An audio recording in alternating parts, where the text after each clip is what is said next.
Estamos iniciando mais um Tribuna Sindical aqui pela sua capital e hoje recebendo duas presenças ilustres e extremamente agradáveis, né? É o nosso querido Dr. Pedro do Ailib, que é assessor jurídico do Sindicato dos Servidores da Justiça do Estado do Maranhão, e a nossa querida Mirelle. Beleza, muito bem. Aqui assim, tá bom? Beleza, então, nossa querida Mirelle, que é jornalista, assessora do sindicato, acompanhando aqui o doutor Pedro, né, fazendo as fotos, o destaque para colocar o homem no site, colocar o homem nos jornais. Cara, quando é famoso, é desse jeito mesmo, né, cara? É incrível, incrível, incrível, incrível. E é com ele que nós vamos conversar agora, e nós vamos conversar com ele sobre no país das siglas. Nós vamos destrinchar aqui mais uma sigla que tem se tornado comum e repetitiva, como o próprio nome está embutido, né? Aqui no nosso programa. Vamos falar com o doutor Pedro do Ailib. Doutor Pedro do Ailib, boa tarde, é um prazer recebê-lo aqui. É a primeira vez que o senhor está vindo aqui nessa nova etapa do Tribuna Sindical aqui pela capital. Já conversei com em outra emissora, mas agora... Um prazer estar aqui a primeira vez. E a capital vai mais longe, viu? Vai mais longe, que bom. A capital vai mais longe. Doutor Pedro, o senhor teve, antes de ontem, na terceira sessão, se eu não estou enganado, que tinha na pauta um julgamento sobre o IRDR.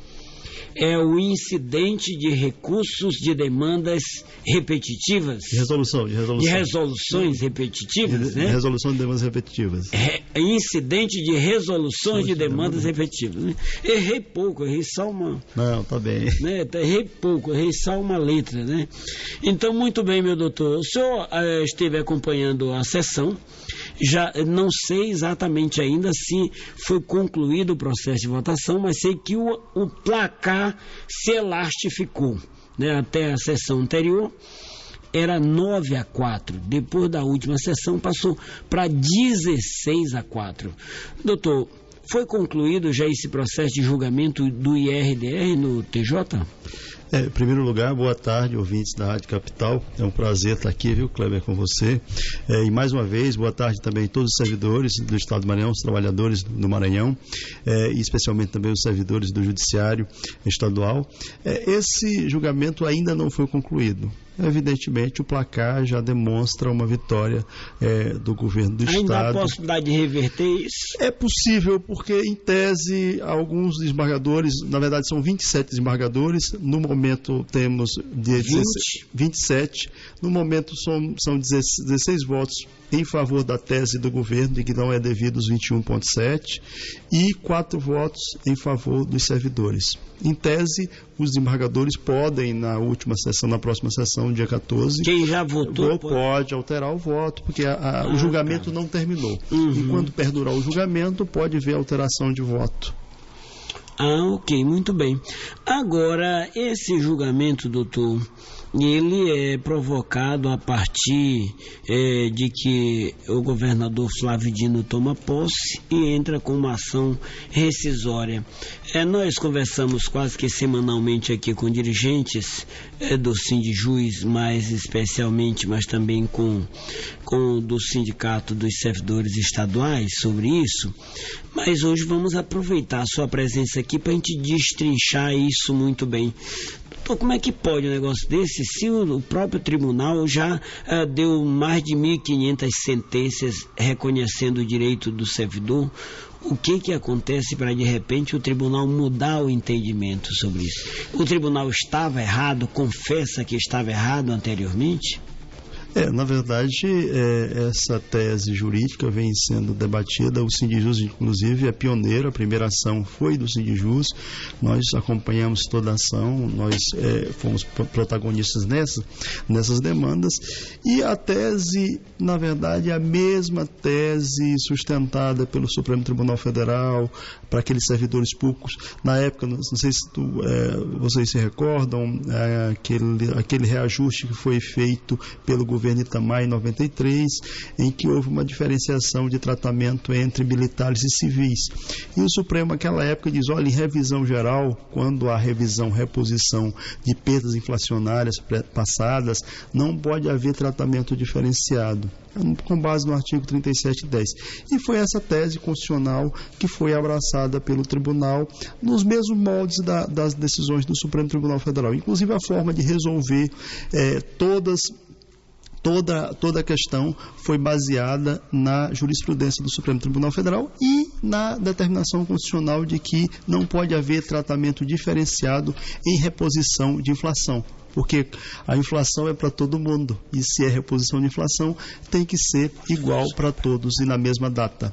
Essa tese foi encampada pelo tribunal por mais de mil julgamentos, 1.400 julgamentos, confirmou essa tese. Vários servidores em fase de execução, alguns até já receberam parte de precatórios, tem o percentual incorporado aos seus vencimentos e proventos.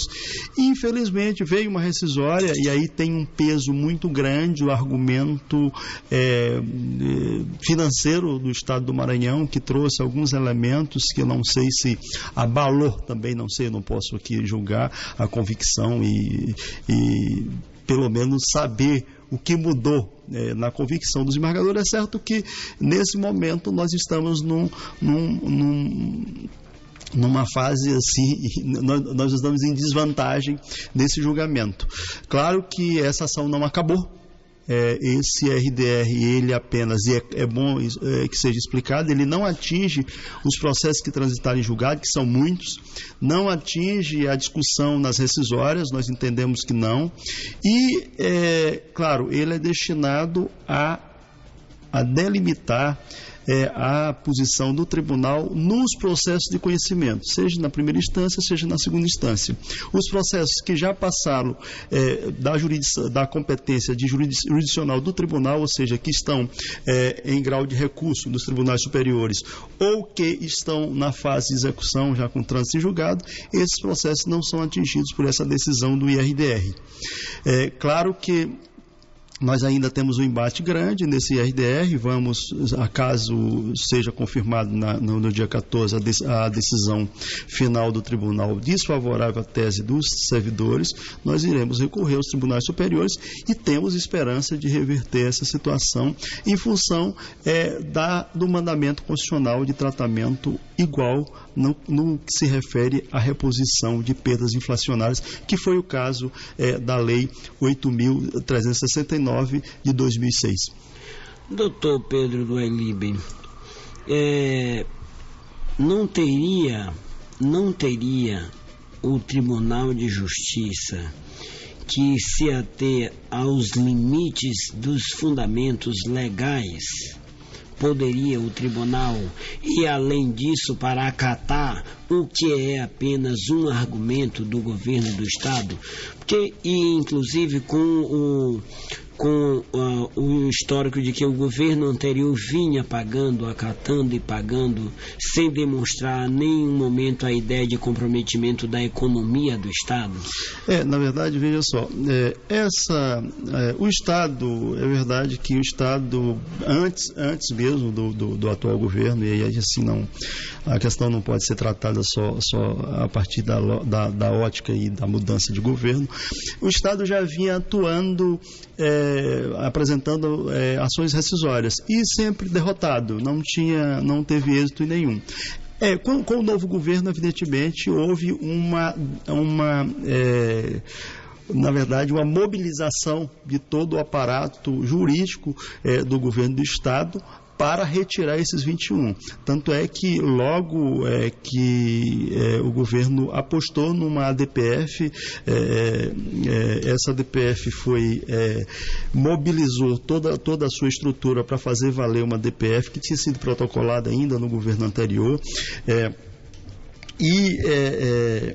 essa ação ela foi rejeitada no Supremo Tribunal Federal, e aí, perdendo no Supremo Tribunal Federal, o governo voltou a tentar ressuscitar as ações rescisórias, e a primeira foi do Sindijus, e infelizmente nós não fomos vencidos. Tínhamos posição anterior bem favorável ao sindicato. Eu lembro que apenas 2 desembargadores tinham posição contrária com relação a essa matéria. Houve uma modificação, o governo do Estado conseguiu convencer o judiciário de que não seria devido esses 21. Claro que a batalha não acabou. Então, ela não se encerra aqui. Nós tivemos êxito no Supremo Tribunal Federal. É verdade que não analisando o mérito, mas o Supremo dizendo o seguinte: olha, não há matéria constitucional a ser analisada, ou seja, dizendo que as decisões do TJ indiretamente estavam corretas. E aí, nessa DPF, o Tribunal de Justiça diz que sim, diz que a decisão dele mesmo comprometeu 3710 da Constituição Federal. O guardião da Constituição Federal, evidentemente, é o Supremo Tribunal Federal. Ele diz que não houve comprometimento do 3710. Essa é uma tese que nós vamos levar a Brasília e para dizer quem é o guardião da Constituição, se é o TJ ou o Supremo Tribunal Federal. Entendo que é o Supremo Tribunal Federal, e temos chance na rescisória de tratar essa questão a partir dessa ótica. E tem outros elementos, que é a própria admissibilidade da rescisória, que é uma matéria infraconstitucional, que pode ser levada ao STJ, e nós entendemos que a admissibilidade da rescisória está comprometida. Eu entendo que essa rescisória não poderia ser admitida porque a matéria era controvertida no tribunal.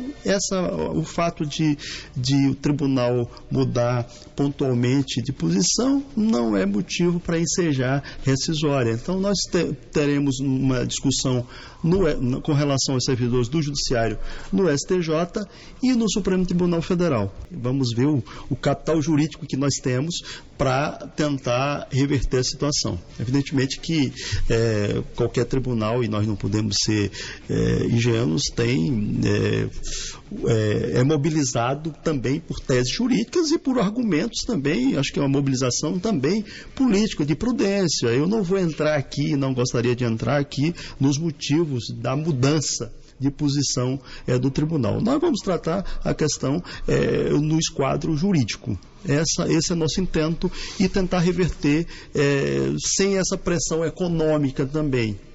Evidentemente que nós não podemos ser ingênuos, que os tribunais não sejam influenciados por crises econômicas. Nós não podemos ser ingênuos com relação a isso. Mas o Sindijus, como sempre foi, é de luta, e nós vamos, com certeza, estar mobilizados, e vamos nos mobilizar para tentar reverter essa situação e fazer valer isso que está no contra-cheque dos servidores. O que nos deixa entristecido é que o governo, mesmo depois de uma demonstração de 1000 e tantas decisões, de questões sedimentadas, no contra-cheque do servidor, tenta retirar esse direito e está conseguindo, de certa forma, barrar, ao invés de tentar uma conversa, uma negociação. Viu, Kleber? Os servidores estaduais estão há vários anos sem reposição. Não custava nada o governo chamar os servidores, discutir: olha, nós estamos sem revisão, tem esses 21, vamos tentar fazer uma composição. E não comprometer a sobrevivência familiar dos servidores do Estado do Maranhão, que são mal remunerados. Nós sabemos que o padrão remuneratório dos servidores estaduais é bem baixo. E isso serviria por exemplo, de tentar fazer justiça social, até porque essa lei que deu tratamento diferenciado, ou seja, um percentual maior para nível superior, para os maiores salários, e um percentual para os menores salários. Então, seria uma forma de não só observar os mandamentos constitucionais, mas fazer justiça social, já que esse governo foi eleito nas asas da justiça social, da mudança, do respeito e do tratamento. E quando você anuncia proposições nesse rumo, entendo que você deve cumpri-las, né? Então, essa era a esperança que a gente tinha do governo. Infelizmente, não foi assim. E nós tentamos, por reiteradas vezes, diálogo. Impossível, não houve diálogo, não houve conversa. E aí vamos para o campo jurídico. Não está perdida a questão, e eu tenho esperança na vitória final. Muito bem, doutor, vamos... Esses servidores já teriam sido injustiçados tratamento diferenciado na medida que uns receberam um percentual de correção maior, outros menores. Agora, dentre os que sofreram essa discriminação, nós vamos ter a situação de quem já recebeu, de quem ainda não recebeu. Vamos considerar a tese para esta análise de que o governo do Estado ganhe. Como fica a situação? Pois é, o governo do Estado... O senhor mesmo coloca, no caso dos servidores da Justiça, já está em fase de execução, inclusive. Sim, sim. Nós temos situações diferenciadas. Nós temos servidores que já ganharam, o prazo para ação rescisória já foi esgotado, ou seja, já está com o direito sedimentado. Aí não teria como o IRDR alcançar. O incidente de resolução de demandas repetitivas é o quê? Para pacificar a posição, uniformizar a posição de um colegiado, de um tribunal, sobre uma determinada matéria. Ou seja, ela não serve para desconstituir a coisa julgada, que é um valor constitucional. Ou seja, a coisa julgada é protegida pela Constituição, ou seja, o respeito à coisa julgada. A coisa julgada só pode ser desconstituída por uma ação rescisória e dentro do prazo de 2 anos. Então, alguns servidores já têm o seu direito consolidado há mais de 2 anos e não pode sofrer qualquer influência, seja do IRDR ou de uma eventual ação rescisória. E temos aqueles servidores que é o caso do Judiciário, onde estava na fase de execução, mas tem uma ação rescisória em curso, e essa ação com vitória do Judiciário, do Governo do Estado, mas ainda pendente de recurso. Nós temos uns embargos infringentes protocolados na vigência do Código de Processo Civil Pretérito, que previa esse instituto e esse tipo de recursos, os embargos infringentes, está pendente de julgamento da seção civil do tribunal. Poderemos ter êxito lá, apesar do IRDR, porque o IRDR não pode vincular essa ação rescisória, e acaso não tenhamos êxito, vamos aos tribunais superiores. E temos aqueles servidores que ainda estão com processo na fase de conhecimento. O IRDR sendo definido contrário à tese levantada pelos servidores, evidentemente esses servidores perderão o direito aos 21,7, não terão, os processos vão ser julgados de acordo com o que foi definido no IRDR. Claro que esse IRDR, acaso não tenhamos êxito no IRDR, nós vamos recorrer aos tribunais superiores. Então, nada está definido ainda, viu, Kleber? Não é hora ainda de jogar a toalha.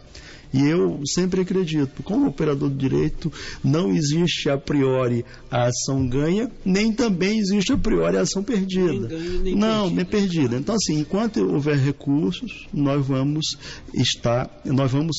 buscar fazer valer esse direito, que nós ainda estamos convencidos, não mudamos em nada nossa convicção de que temos direito aos 21,7. Veja só, existe 2 formas de alteração da remuneração dos servidores, quais sejam ou revisão geral para reposição da inflação, que aí tem que ser uma lei geral para todos os servidores, de iniciativa do Executivo, ou alteração de planos de cargo e salário, onde se faz não reposição de inflação, mas outro padrão remuneratório desvinculado de inflação. Como os estaduais tinham, por exemplo, até o final do governo passado, o plano de cargos, carreiras e salários, com uma tabela adversária, que inclusive diz ainda está em vigência.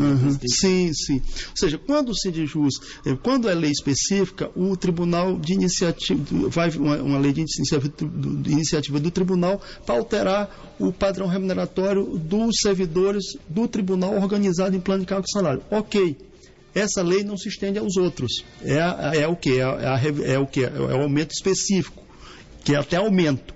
A reposição e a revisão é para todos. Foi o caso da lei, a lei que ensejou os 21,7%. Ou seja, ela foi uma lei de iniciativa do Executivo, foi para todos os servidores do Judiciário, do Ministério Público, ela mesma diz. E ela excetua algumas leis, porque foram leis que reestruturaram o plano de cargos e salários. Então, esses trabalhadores que foram disciplinados por essas leis excetuadas, pelo contrário, eles também têm, porque essa revisão não tem nada a ver com o quê? Com alteração de plano de carga salário. A revisão é para reposição de inflação.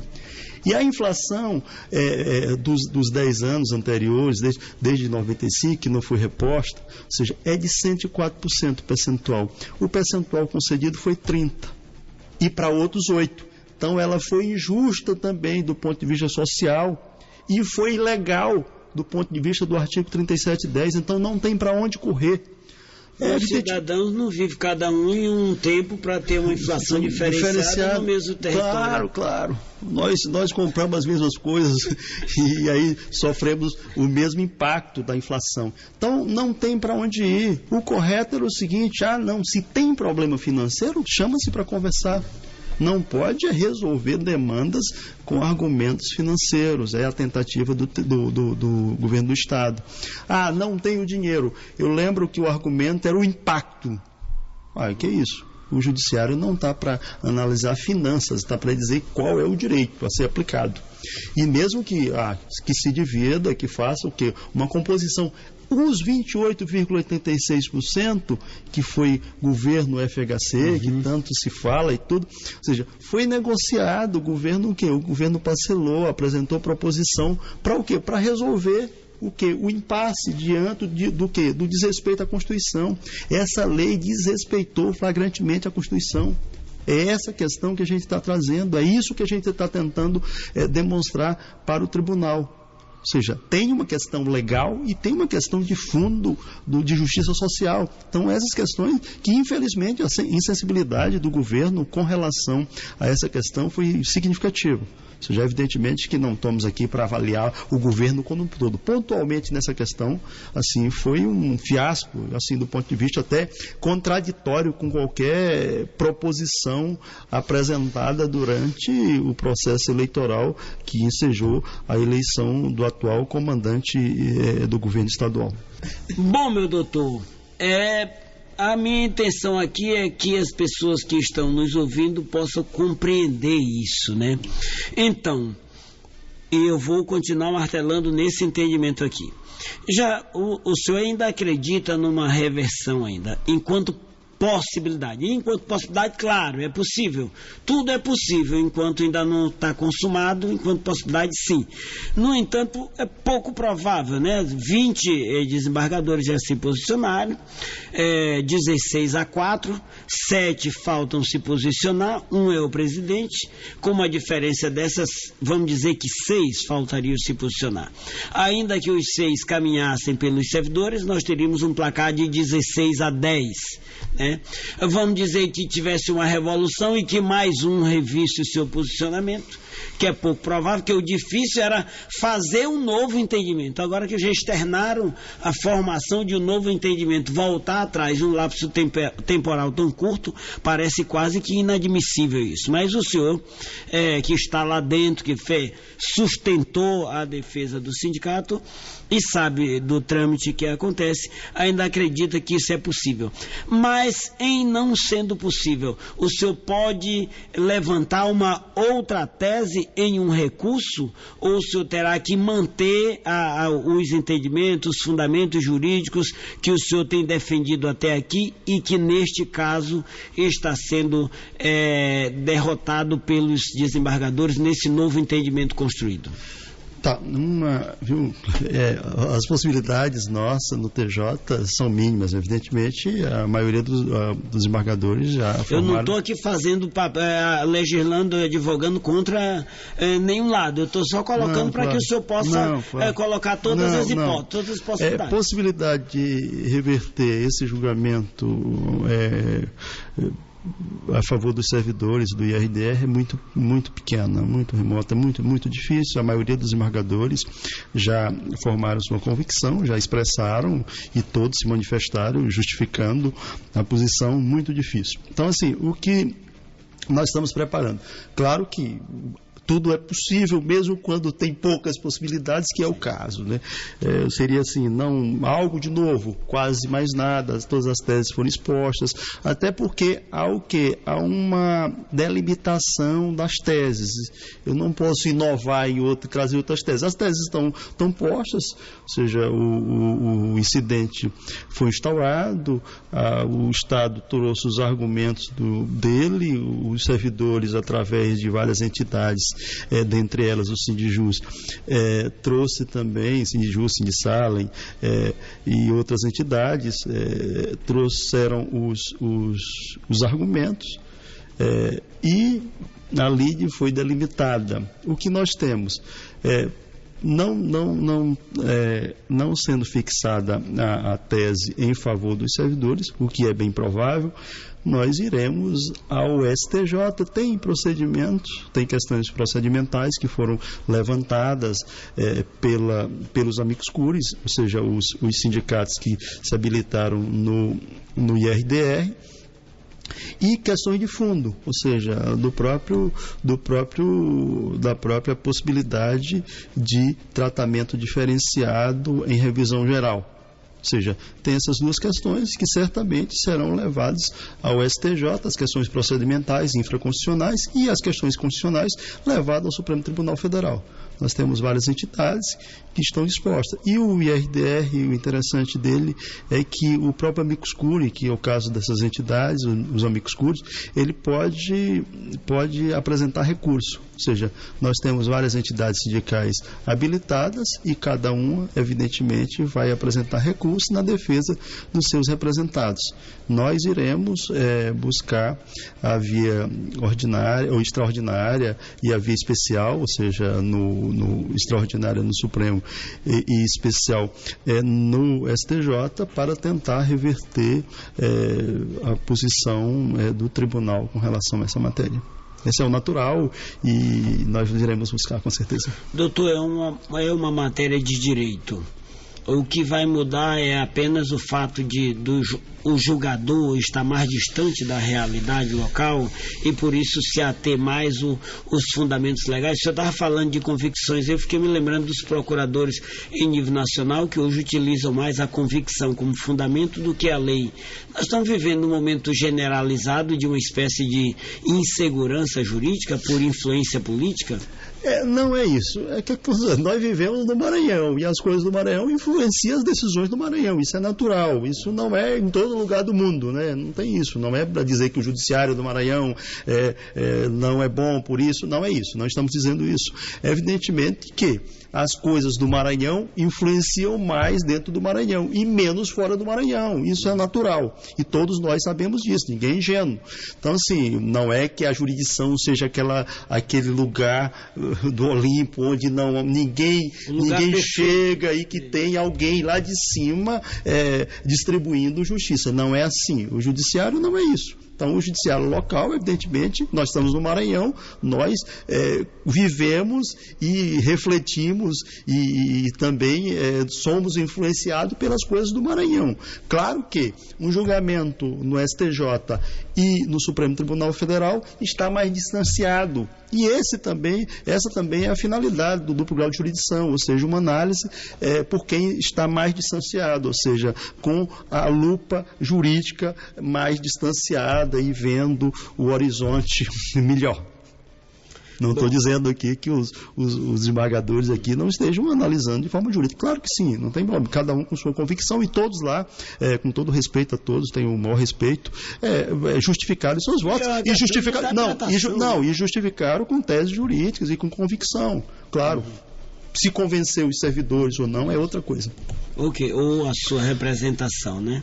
Muito bem, então, mas o julgamento ainda não foi concluído, então automaticamente ainda vai ter uma outra sessão do pleno para que possa ser concluído isso? Sim. Ou não tem ainda uma garantia de que uma próxima sessão possa ser concluído esse julgamento? Não, certamente será concluído, até porque, Kleber... Está na pauta, não tem como tirar de pauta, né? E foram três desembargadores que pediram vistas. um desembargador trouxe o voto, os outros não puderam comparecer à última sessão. Eles certamente terão que trazer os votos na próxima sessão e certamente vai ser encerrado, até porque os processos de conhecimento estão suspensos desde a instauração do incidente lá no ano passado, há um ano, foi em maio de 2016. Então há necessidade de julgamento desse incidente. Deve ser concluído certamente na próxima sessão, no dia 14, do Tribunal de Justiça do Maranhão. E o senhor já está com as malas prontas para ir a Brasília, para fazer a sustentação dessa defesa? Pois é, nós temos aqui que, vamos pensar, nós temos que pré-questionar, embargar. É porque, na verdade, quando vai a visita aos tribunais superiores, eu estou falando da visita processual, chegar aos tribunais superiores, seja pelo recurso extraordinário ou especial, requer alguns procedimentos preparatórios, né? Ou seja, nós vamos embargar, pré-questionar, levantar, para poder chegar mais organizados. Então, assim, não vai ser no estado de lei. Saiu a decisão, vamos recorrer. Vamos analisar a decisão, saber se cabe embargo, pré-questionamento, para que a gente prepare a admissibilidade dos eventuais recursos em Brasília. Ok. Doutor Pedro, só uma dúvida. Por favor, aqui, por favor, por gentileza. A nossa colega Mirelle, que é jornalista também, e assessora do sindicato, gostaria de fazer pergunta aqui ao doutor. É que assim, nesse último julgamento, 2 desembargadores que pediram vista da vista compartilhada de 3 não compareceram. Se nesse próximo julgamento, do dia 14, algum deles faltar, de novo, esse julgamento vai ser adiado mais uma vez até todo mundo votar ou se encerra? Porque, como ele tinha a obrigação de fazer até na segunda sessão, certamente o julgamento vai prosseguir, mesmo sem ele, né? É isso, eu não sei, não posso dizer o que o tribunal vai fazer, vai decidir, mas a lógica seria essa, o julgamento encerrar na próxima. Não sei se vai encerrar na próxima, pode ser que, imagine, ou então o tribunal resolva não tenha quórum, não sei, não posso, a gente não pode chamar os servidores devem comparecer. Na primeira parecia que não ia ter sessão, e naquela primeira não teve quórum, inclusive. Mas assim, eles têm que trazer o voto, né? O voto já na próxima sessão para a conclusão. Independente desses 2 desembargadores que fazem parte da vista compartilhada, se outros desembargadores também não apareceram? Não, aí não tem problema. Não tem problema, continua. Já, inclusive a maioria já votou. Não tem. Entendi. O julgamento está quase concluído, né? Na verdade, não vamos aqui vender ilusão, né? De que, nós vamos agora mudar a convicção. É possível, mas já o julgamento hoje, 16-4, a maioria já foi formada em favor da tese do Estado do Maranhão. Ok. Doutor, só para fechar mesmo, o senhor lá fazendo a sustentação, acompanhando, um filho que o senhor viu nascer, já está adulto, já está envelhecendo e tal, e quando você vê agora ele degringolar assim, qual é a sensação que o senhor... Isso faz parte, Kleber. Eu sempre digo, o direito é assim, a gente, não existe aquela... Não tem nada certo e está tudo certo. Até tudo certo. É que quem é operador do direito e sobretudo no lugar do advogado tem que se acostumar com isso. Não tem aquela ação, já está ganho sem você. Eu sempre digo para o meu constituinte, olha, você só vai ganhar depois que você sair do banco com o dinheiro no bolso. É isso. Mas o advogado ele é contratado para fazer o trabalho dele, que é peticionar, que é fundamentar, não é para dar sentença, que sentença quem dá é o julgador. Claro. Né? Tem ações que você acha que o advogado não acredita muito e elas dão certo. Tem aquelas que a gente tem toda a convicção e não dão certo. Então, e aí, tem umas que levam uma vida e no final você tem... Isso faz parte da vida do operador... do operador do campo do advogado, né? no lugar do advogado. O advogado umas a gente ganha, outras a gente perde. Claro que o importante é a luta para fazer valer e respeitar o nosso constituinte, né? O advogado é aquele que luta para fazer valer direito. Ok, perfeito. O senhor gostaria de acrescentar alguma coisa a mais? Não, é só agradecer aqui o espaço e agradecer os ouvintes da Rádio Capital e mais uma vez dizer que é um prazer reencontrar você aqui em outro espaço, né? Nos conhecemos há muito tempo, né? E conheço a sua luta. Não tanto tempo assim, afinal você está nas trincheiras antes da gente, né? Pelo menos essa trincheira aí de sonho de um mundo melhor, eu sei disso.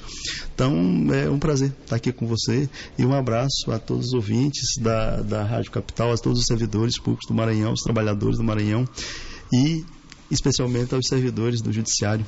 E muito obrigado também aqui a nossa querida Mirella. Né? Muito obrigado aqui pela assessoria, Mirella. Gentil e competente. Muito, né? muito. Um grande abraço, prazer, doutor. Obrigado, Mirella, pela presença de vocês aqui. Portanto, nós conversamos aqui com o doutor Pedro Duelib, assessor do Sindicato dos Servidores da Justiça, sobre esse incidente de resoluções de demandas repetitivas, né?